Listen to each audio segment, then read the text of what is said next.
இப்போ பார்த்தீங்கன்னா நம்ம வந்து கடலூர் மாவட்டம் பண்ருட்டி வட்டம் மேலிருப்பு கிராமத்தில் இருக்கிறோம்.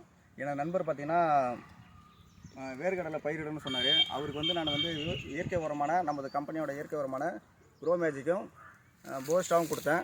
அதோட ரிசல்ட் வந்து நம்ம நண்பரே உணர்ந்திருக்காரு. அவரே வந்து அதை சொல்லுவார். அதை பற்றி. வணக்கம், என்னோடய பேர் முரளி, மேலிருப்புலேருந்து பேசுகிறேன்.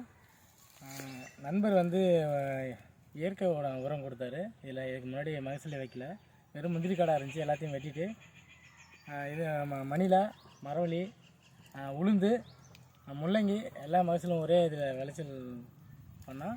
ஆனால் நல்ல ரிசல்ட்டு. மணிலா வந்து ஒரு 55 to 60 மணிலா இதில் விட்டுருக்கு. நல்ல எதிர்பார்ப்போட விளைச்சல் கொடுத்துருக்கு. எனக்கு மகிழ்ச்சியாக இருக்குது. ரொம்ப நன்றி. இப்போ பார்த்தீங்கன்னா நம்ம கம்பெனியோட இயற்கை உரத்தை பயன்படுத்தி நம்ம நண்பர் வந்து இது பார்த்தீங்கன்னா இது வந்து ஒரே செடியில் இவ்வளோ பெரிய மகசூல் வந்து இங்கே வந்து எதிர்பார்க்கவில்லை. இந்த சுற்று வட்டாரத்தில் வந்து பயிர் வச்சவங்க எல்லாமே தான் 10, 15 இந்த ரேஞ்சு தான் சொல்லியிருக்காங்க. ஆனால் நண்பர் பார்த்தீங்கன்னா ஒரே செடியில் இவ்வளோ வந்தது ரொம்ப மகிழ்ச்சியாக இருக்கிறது. நம்ம கம்பெனி கொடுத்த இயற்கை உரத்துக்கு கம்பெனிக்கும் நமக்கு நான் நன்றி சொல்லிக்கிறேன்.